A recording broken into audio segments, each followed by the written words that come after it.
I'm Brianna Morales, 38 years old. At the divorce court in Hillsboro, Oregon, my husband stood up and shouted loud enough for everyone to hear. From the day we got married, she contributed nothing to this family. She's nothing but a baby-making machine and a money-spending machine. I sat there completely silent. I didn't flinch. I didn't argue. I just watched his red face, watched the way his lawyer shifted uncomfortably, and watched the judge's expression change. The judge leaned forward, flipped through the pages of the file slowly, and then asked my husband in a calm, steady voice, "Do you have any idea what your wife has actually been doing?" The courtroom went dead quiet. My husband's lawyer froze. My husband's face went pale in a second. For the first time in months, he had nothing to say. He thought he knew everything. He thought I was exactly what he just called me. He had no clue that while he was busy hiding money and planning his clean exit, I had been watching, remembering, and preparing. That single question from the judge changed the entire room. No shouting, no tears, just heavy silence, and the beginning of something he never saw coming. If you've ever sat in a divorce courtroom and heard words that cut deep, or if you've stayed quiet while someone underestimated you, completely drop your story in the comments below. Let's talk about what really happens when the truth finally steps forward. And if you want to hear how this all unfolded, hit like and subscribe so you don't miss what happens next. 13 years of marriage had taught me how to read the smallest changes in Oliver's mood.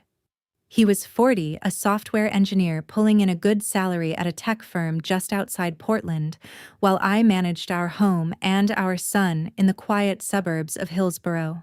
From the moment Lincoln turned 7, the balance inside our house began to shift in ways that felt both gradual and impossible to ignore.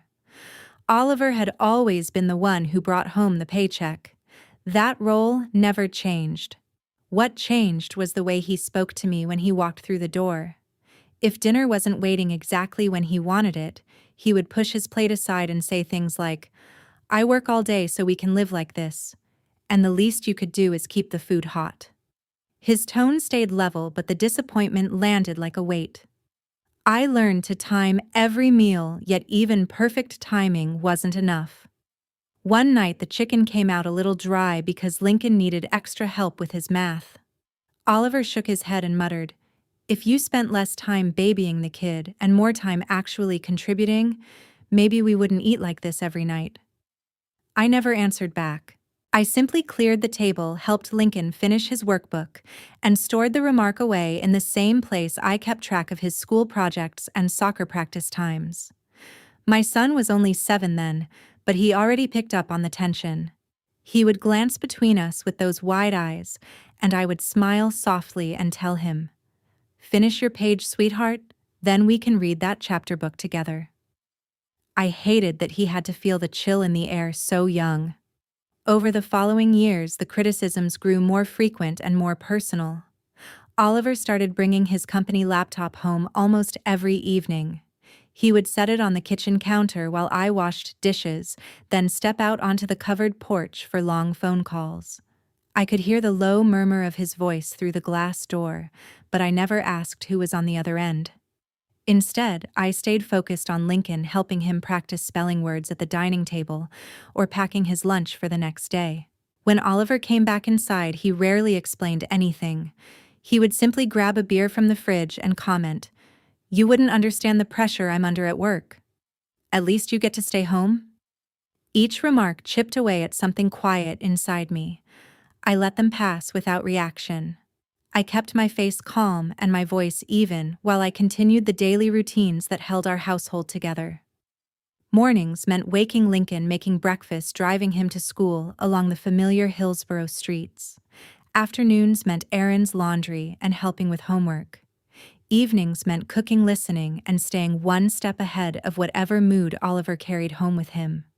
Late at night, after he had gone to bed and the house grew still, except for the constant Oregon rain on the roof, I would sit alone at the kitchen table with a cup of tea.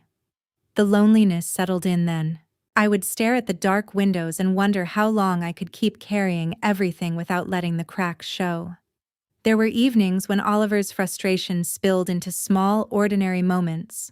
If Lincoln left his shoes scattered in the hallway, my husband would grumble that I should be teaching the boy better habits instead of just playing house all day.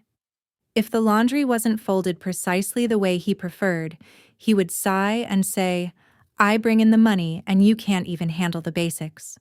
I memorized every word, every sigh, every glance that avoided mine. I never cried in front of him. I never argued. I simply stored it all away and turned my attention back to Lincoln. I helped him practice soccer kicks in the backyard on weekends.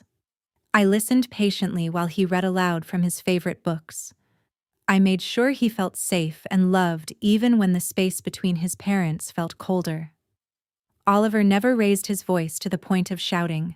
His control was quieter, steadier, and in some ways more difficult to push back against. He simply reminded me again and again that my role was limited and my value was measured by how smoothly I kept the house running and how well I raised his son. I stopped expecting warmth. I stopped hoping for appreciation. Instead, I became very good at watching and remembering. Those private observations turned into my quiet armor. I didn't share them with the other moms at Lincoln School or the few neighbors I spoke with. I kept everything locked inside while I continued the everyday tasks that kept our family functioning. I drove Lincoln to his after-school activities, helped him build science fair projects at the dining table, and made sure bedtime stories happened even on the nights when Oliver worked late. And when the house finally grew quiet, I sat with my thoughts and the steady sound of rain, wondering how much longer the careful balance we had built could last before something gave way. I never told Oliver how deeply his words affected me. I never let him see the weight I carried. I simply kept going, kept watching, and slowly, without him ever realizing it, I began to understand that the life we shared was no longer the one I had once believed in. One quiet night, I found myself alone in the small home office we rarely used. Oliver had gone to bed early, his breathing steady through the closed bedroom door.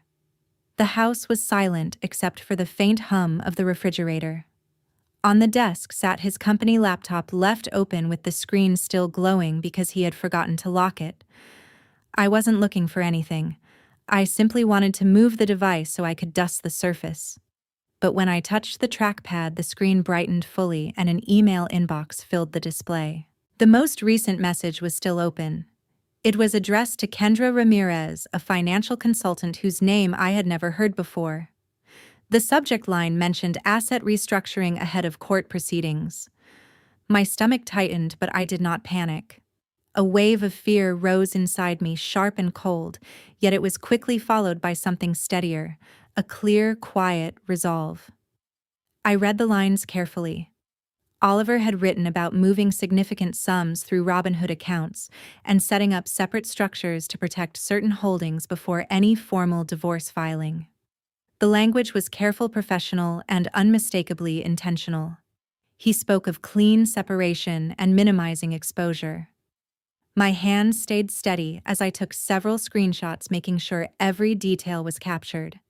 I transferred the images to a small encrypted USB drive using a secure program I had installed months earlier for personal documents. Once the files were safely stored, I closed the laptop, wiped the trackpad with my sleeve, and returned it exactly as I had found it. I did not confront him. I did not cry. I simply walked back to our bedroom, slipped under the covers, and lay there staring at the ceiling while my mind turned over every word I had just seen. Sleep did not come easily that night, but by morning I had made a decision. Whatever was happening, I would document it carefully and quietly. Lincoln deserved stability, and I would not let fear dictate my next steps. In the days that followed, I kept our household running exactly as before. I prepared meals, drove my son to his activities, and helped him review his schoolwork at the dining table each evening. Oliver continued arriving home later than usual, his mood unchanged. He still made passing comments about my role in the house, but I no longer let them distract me. Instead, I watched more closely. I noticed how often he checked his phone during dinner, how he angled the screen away from me, and how frequently he opened the Robinhood app when he thought no one was paying attention. Each time he left the room, I found small opportunities to observe without drawing suspicion. I saw transaction notifications flash briefly on his lock screen. I heard fragments of hushed conversations when he stepped onto the back deck. I never asked questions. I simply noted the patterns, the timing of the calls, the apps he favored, the way his shoulders tensed when certain names appeared in his messages. All of it went into the growing collection on that encrypted drive, organized into dated folders with clear labels. Fear still visited me in quiet moments, especially when I thought about what this could mean for our son's future. Yet the fear no longer paralyzed me, it sharpened my focus. I began to understand that knowledge was the only real protection I could offer Lincoln. So I continued my careful work. I learned the difference between visible accounts and hidden transfers. I studied how Robinhood transactions could be traced and how separate entities might be used to shift funds. Every new piece of information I gathered felt like another layer of armor. Oliver remained unaware. He moved through our home with the same confidence he always had, treating me with the familiar mixture of dismissal and expectation. I let him. The less he suspected, the more freely he operated, and the more evidence I was able to collect. My son noticed nothing unusual. He laughed at the dinner table, told me about his day at school, and asked for help with difficult homework problems. I gave him my full attention while my mind quietly cataloged every new detail from Oliver's digital trail. Night after night, I waited until the house was dark and still. Then I would review the latest screenshots, cross-reference dates, and add notes about patterns I observed. The process was methodical and unemotional on the surface, but underneath it carried the weight of every decision I was preparing to make. I knew that once I started down this path, there would be no turning back. Still, I kept going because protecting my son and securing our future mattered more than the comfort of pretending nothing was wrong. By the end of those weeks, the USB drive held a growing record: dates, amounts, account references, and carefully worded emails that painted a picture far different from the life Oliver presented at home. I never left the drive in an obvious place. I kept it hidden in a location only I knew, safe from casual discovery. Each time I added new material, I felt the balance of power inside our marriage shift slightly, even if Oliver could not yet see it. I remained the same wife on the outside, calm, reliable, focused on our son. Inside, however, I had begun a silent campaign of preparation. The fear had not disappeared, but it had been joined by determination. Whatever Oliver was planning with Kendra Ramirez, I would meet it with facts, records, and the kind of patience he had never expected from me. Weeks passed, and I continued my quiet routine while something deeper took shape. One afternoon, while Oliver was working late at the office, I returned to the home office with a single purpose. The laptop sat closed on the desk this time, but I knew his password from months of observation. I opened it carefully and navigated straight to the email folder I had glimpsed before. What I found was no longer a single message. It was an entire chain stretching back several weeks. Oliver and Kendra Ramirez had been corresponding regularly, their words growing more specific with each exchange. They discussed moving large sums, more than $240,000, into cryptocurrency wallets. The goal was clear in their language: to sever visible links to our joint assets and create layers that would be difficult to trace during any legal proceedings.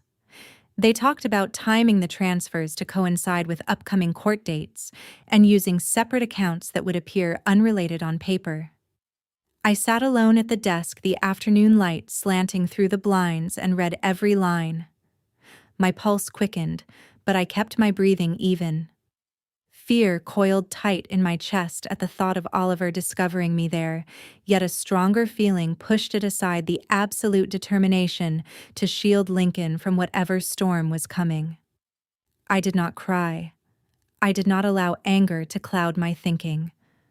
I focused instead on the practical steps these messages revealed and how the records I was building could one day protect my son's future. Methodically, I began capturing evidence. I took screenshots of each email in the thread, making sure the timestamp, sender information, and full content were visible. I exported the attached transaction histories from Robinhood, printing clean copies on the small printer in the corner. Every document went into dated folders on the encrypted USB drive. I used a separate secure application to organize the files, so they would be easy to reference later without raising suspicion. When I finished, I closed every window, cleared the browser history as a precaution, and shut the laptop exactly as I had found it. In the following days, I maintained the outward appearance of normal life. I prepared dinner each evening and sat with my son in the living room while he worked through his assignments. He would ask questions about science projects or spelling words, and I gave him my full attention, smiling at his enthusiasm, even as my mind turned over the details I had uncovered. During the hours when Oliver was away at the office, I used small pockets of time to dig deeper. I reviewed older Robinhood statements I could still access through our shared login. I noted withdrawal patterns and matching deposits that aligned with the email discussions. Each new piece of information fit into the larger picture I was assembling. Oliver grew more relaxed as time went on. He no longer bothered to hide his phone as carefully. He would scroll through investment apps at the kitchen counter while I loaded the dishwasher, making occasional remarks about household spending that carried the same dismissive tone I had grown used to. I never responded with argument. I simply listened and continued my silent work. The less he worried about me noticing, the more freely the evidence accumulated. Fear still visited me in unexpected moments when I imagined the consequences if he found the USB drive, or when I pictured how these hidden transfers might affect Lincoln's stability. Yet that fear had become a quiet companion rather than a controlling force. It reminded me why I was doing this. Every screenshot, every printed statement, every carefully logged date served as another layer of protection for my son. I thought often about how these materials might be used later, how they could provide the clarity a court would need when the time came. I kept the drive hidden in a place only I knew, checking it periodically to ensure the files remained secure and organized. The process demanded patience and precision. I avoided any action that could leave a digital footprint Oliver might stumble upon. Instead, I relied on small, careful windows of opportunity when the house was empty or when he was distracted by work calls. Each successful addition to the collection brought a strange sense of calm. The uncertainty that had once kept me awake now felt more manageable because I was no longer passive. My son remained the center of my visible world. He laughed easily during our evening routines, shared stories from school, and asked for help with challenging homework problems. I gave him consistency and warmth while I built my private record in the background. Oliver continued his late arrivals and casual criticisms about money matters, unaware that his own words and actions were being preserved with meticulous care. The evidence grew steadily. Transaction amounts, wallet addresses, email references, and timing notes all formed a clear trail. I understood that these pieces would eventually connect in ways Oliver had not anticipated. The knowledge did not bring satisfaction or triumph. It brought focus. I was not gathering proof out of revenge. I was gathering it because protecting Lincoln required me to see the full picture, no matter how uncomfortable that picture became. As the collection on the USB drive expanded, I felt the weight of responsibility more clearly than ever. Fear remained, but it no longer overwhelmed me. Determination had taken its place, steady and unwavering.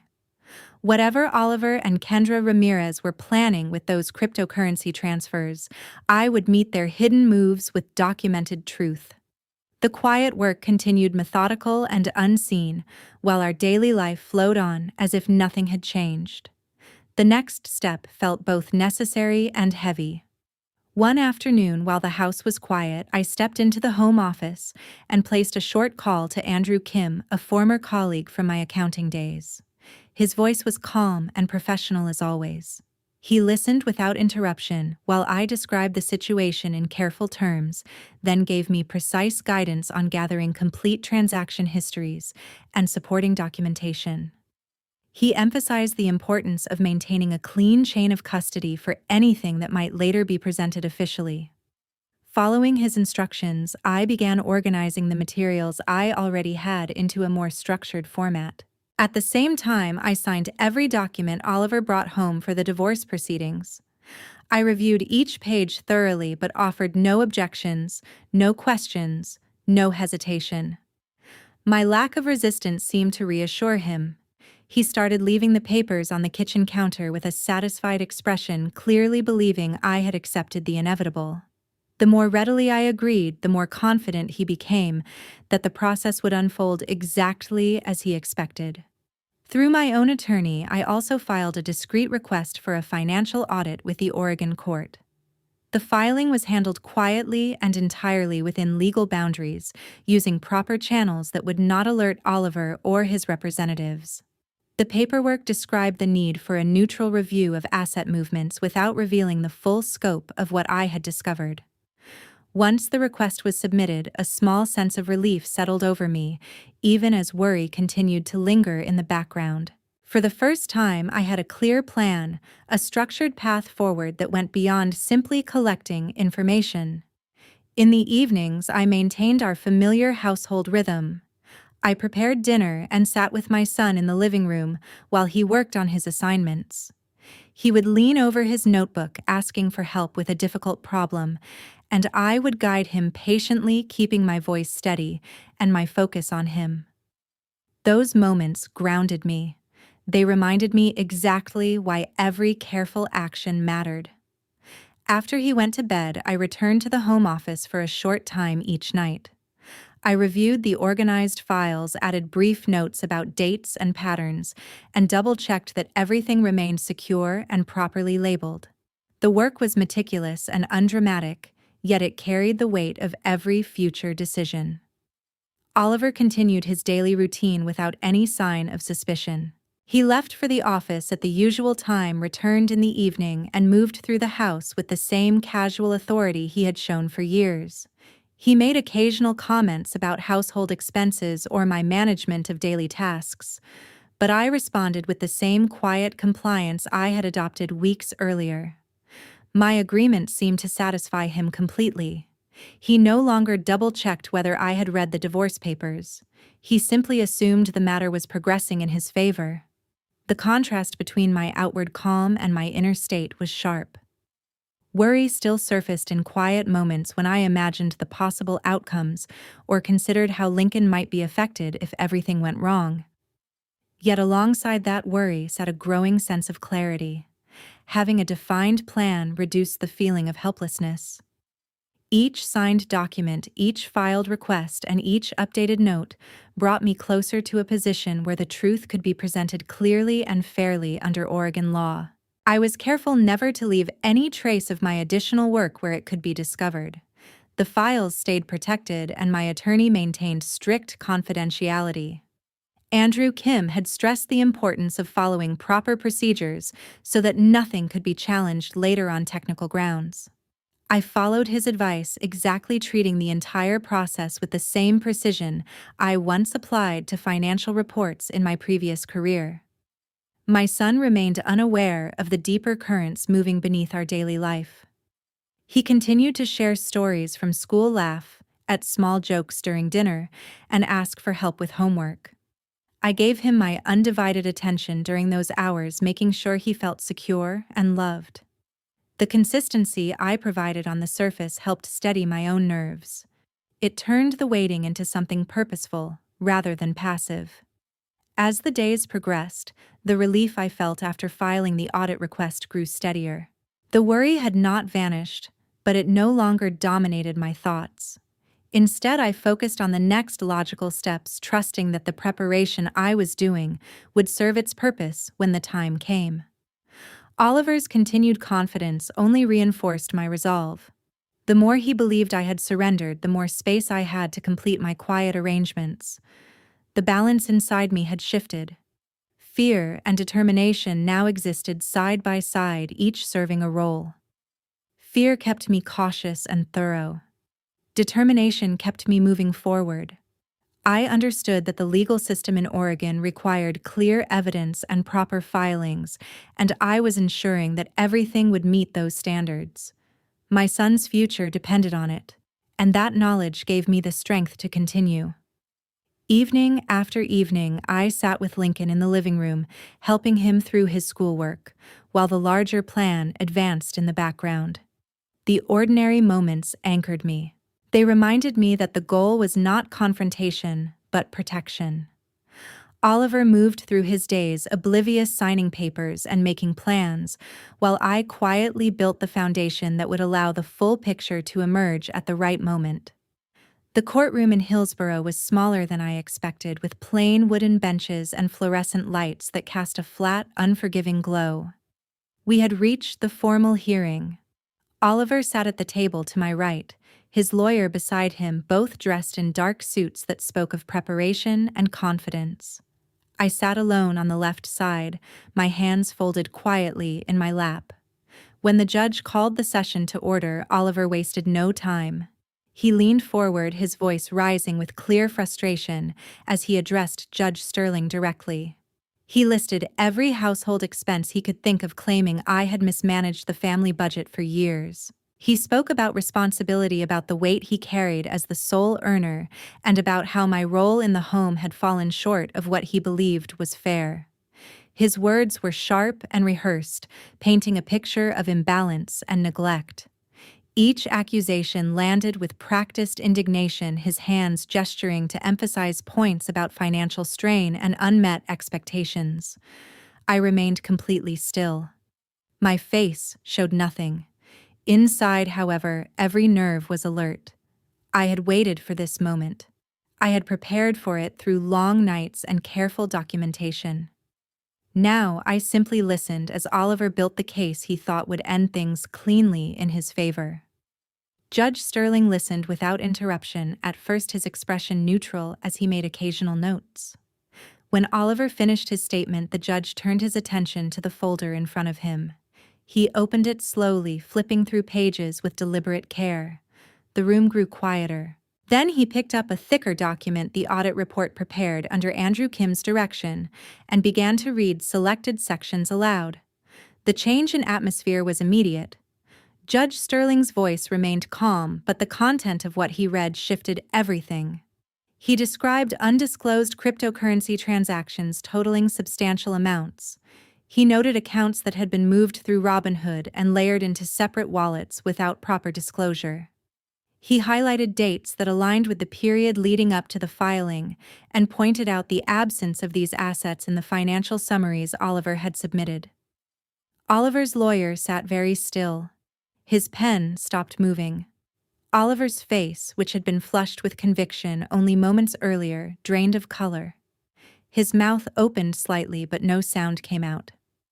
He stared at the judge as if the words being spoken belonged to someone else's life. Judge Sterling continued reading key passages, his tone measured but firm. He referenced specific wallet addresses, transfer amounts, and timestamps that matched patterns too precise to be coincidental. The courtroom felt smaller with each sentence. The air grew thick. No one coughed. No one shifted in their seat. The only sound was the judge's voice and the faint rustle of paper as he turned another page. When he finished the relevant excerpts, Judge Sterling looked directly at Oliver. His question was simple, delivered without raised volume or dramatic flair. "Do you have any idea what your wife has actually been doing?"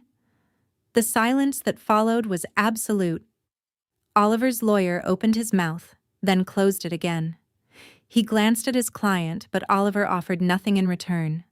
His face had gone pale, the earlier confidence replaced by a stunned, almost disbelieving expression. His hands, which had gestured so animatedly minutes before, now rested motionless on the table. He swallowed once visibly, but still said nothing. I kept my expression neutral, my posture straight. Inside, a quiet wave of relief moved through me. Everything was unfolding exactly as the preparation had allowed. The evidence I had gathered so carefully was now speaking for itself in the only place that truly mattered. I felt no triumph, only the steady confirmation that my silence had served its purpose. Judge Sterling waited a moment longer, giving Oliver or his counsel the opportunity to respond. When none came, he set the report down with a soft but final sound. His next words carried the full weight of the bench. Based on the information presented in this audit, the court finds sufficient cause to pause these proceedings. This matter will be referred for a full and comprehensive financial investigation. All previously submitted summaries are now subject to verification. We will reconvene once the review is complete. The gavel came down with a crisp, decisive strike. The sound echoed briefly in the quiet room. Oliver remained frozen in his seat. His lawyer leaned over to whisper something urgent, but Oliver's eyes stayed fixed on the judge's desk, as if willing the moment to reverse itself. I exhaled slowly, the tension in my shoulders easing just a fraction. The relief was real, but it was tempered by the knowledge that the work was not yet finished. Still, in that instant, the balance had shifted. The man who had walked into the courtroom certain of his narrative now faced a version of events he had never anticipated. Court staff began gathering documents. Chairs scraped softly as people prepared to leave. Oliver stood, eventually, his movements stiff and mechanical. He did not look in my direction. His lawyer placed a hand on his arm, guiding him toward the exit with quiet urgency. I remained seated for a few extra seconds, allowing the reality of what had just occurred to settle. The heavy atmosphere in the room lingered even as people filed out. No raised voices had been needed. No dramatic confrontation. The evidence had done the speaking and the court had listened. As I finally rose and gathered my few belongings, a single clear thought stayed with me. The plan I had followed so patiently had worked. The waiting, the careful documentation, the deliberate silence, all of it had led to this moment. Oliver's accusations about spending and responsibility had been met not with argument, but with undeniable facts. The hearing had not ended in the way he expected. It had only just begun to reveal the truth. The days after the hearing moved with a speed that surprised even me. Within 48 hours of the judge's order, the court in Oregon issued formal notices freezing the cryptocurrency accounts linked to the transfers Oliver had arranged. The wallets became inaccessible almost overnight, their balances locked under legal seal pending full review. Notifications arrived through official channels, cold and impersonal, stating that any attempt to access or move funds would result in additional penalties. Kendra Ramirez received her summons shortly afterward. The document required her appearance as a witness regarding the financial consulting work she had performed. I learned of her reaction through updates from my attorney. She had called Oliver repeatedly in a state of visible panic, her messages growing more urgent each time. She spoke of potential professional consequences of clients who might withdraw if her name appeared in court records, and of the need to coordinate their statements carefully. Oliver's responses, from what my lawyer discreetly shared, showed a man scrambling to regain control. He began calling his own attorney multiple times a day. The once confident tone I had heard for years was gone. In its place was a sharp edge of desperation. He worried openly about asset forfeiture, about the possibility that the court might seize more than just the hidden accounts. His voice carried through the house during those calls, lower than usual, but tight with anxiety. The man who had walked into the courtroom certain of victory now sounded like someone watching his carefully built plan unravel in real time. I followed every development from the home office, reviewing documents as they arrived from my lawyer's firm. I sat alone at the desk each afternoon, reading the latest filings, noting the court's requests for complete transaction histories and third-party verifications.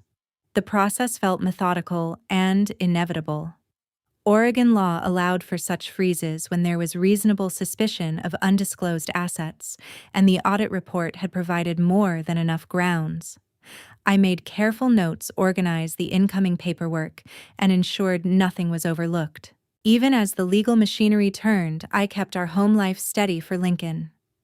I prepared dinner each evening and sat with my son in the living room while he worked through his assignments. He would lean over his books asking questions about history or math, and I would answer patiently, giving him my full attention. Those ordinary moments anchored me. They reminded me that the larger battle happening outside our walls was ultimately about protecting this quiet, everyday stability for him. Inside, worry for my son's future still flickered, but it was now matched by a deeper resolve. The evidence had done its job. Now the system was doing its own. Oliver and Kendra attempted to push back against the unfolding investigation. They requested expedited hearings and submitted additional statements trying to explain the transfers as legitimate investment moves. None of it slowed the process. The court-appointed reviewer began requesting bank records, exchange logs, and communication histories. Every new demand seemed to increase the pressure on both of them.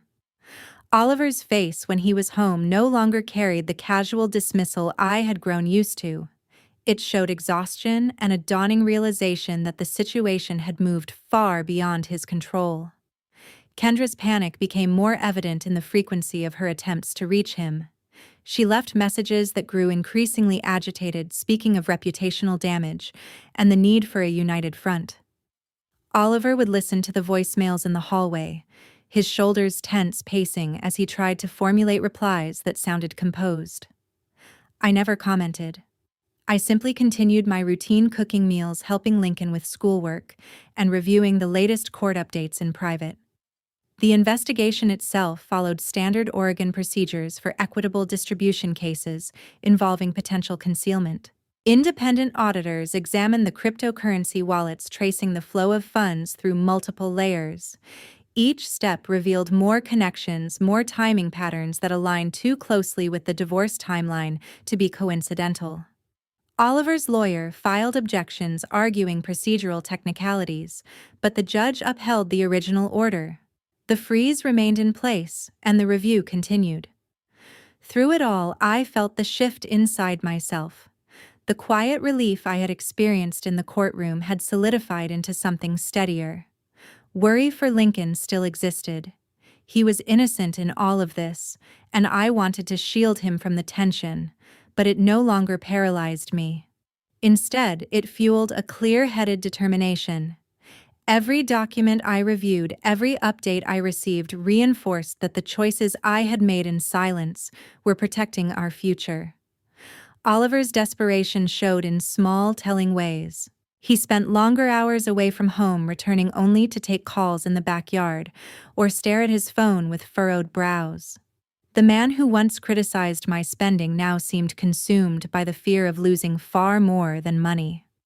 Kendra continued her attempts to coordinate, but the court's requests for her records made any joint strategy increasingly difficult. I never confronted either of them. I simply watched the process unfold, ensuring my own submissions remained accurate and timely. The house stayed calm on the surface. Lincoln continued his school routine, laughing at dinner and sharing stories about his day. I gave him consistency while the legal world outside our doors moved forward with impersonal precision. The investigation gained momentum with each passing week. More accounts were flagged. More explanations were demanded. Oliver and Kendra's efforts to contain the damage only seemed to highlight the gaps in their original plan. The court's thoroughness left little room for evasion. For me, the days became a balance between ordinary motherhood and careful oversight of the case. I cooked meals, helped with homework, and maintained the rhythms that kept Lincoln feeling secure. At the same time, I stayed informed, reviewed every filing, and prepared for whatever the next hearing might bring. The fear had not disappeared entirely, but it had been transformed by action and evidence into something I could carry without being crushed by it. Oliver's face, once so certain, now reflected the weight of consequences he had never planned to face. Kendra's panic added another layer to the unfolding consequences. The investigation continued steady and unrelenting as the court worked to uncover the full extent of what had been hidden. The final judgment came down like a quiet thunderclap in the Hillsborough courtroom, sealing the end of what had once been our marriage. Under Oregon's equitable distribution laws, the court divided everything in a way that was just and proper, taking into account the length of our 13-year union. My contributions as the primary homemaker and caregiver, Oliver's higher earning capacity as a software engineer, and most critically, the needs of our son Lincoln. The judge emphasized stability for Lincoln above all else. The marital home in Hillsborough stayed with me, ensuring Lincoln could remain in the same school district, keep his friends, and sleep in the same bedroom where he had grown up. Primary custody went to me, with Oliver granted supervised parenting time only after completing required classes on co-parenting and financial responsibility. The bulk of the marital assets, including retirement accounts, investments, and the recovered cryptocurrency holdings, were awarded predominantly to me. The court had little patience for concealment. The hidden transfers through Robinhood and the involvement of Kendra Ramirez were treated as deliberate attempts to defraud the marital estate.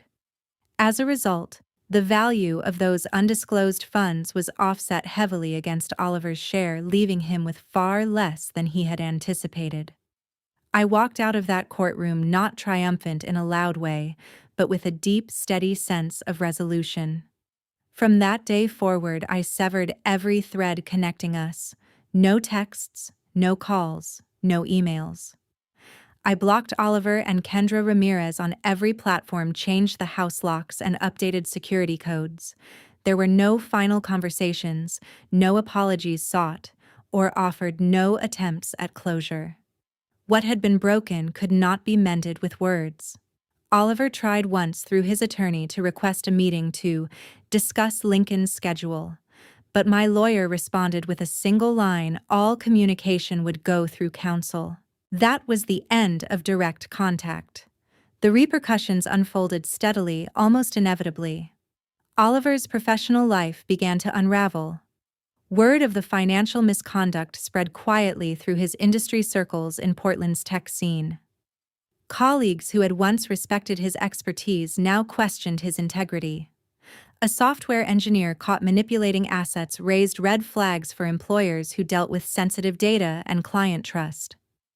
Within months, he lost a major project contract, and his position at the firm became tenuous.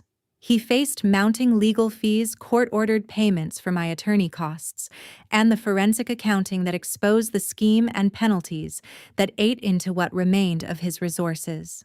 The cryptocurrency he had tried to shield was liquidated under court order, with proceeds directed to the marital estate.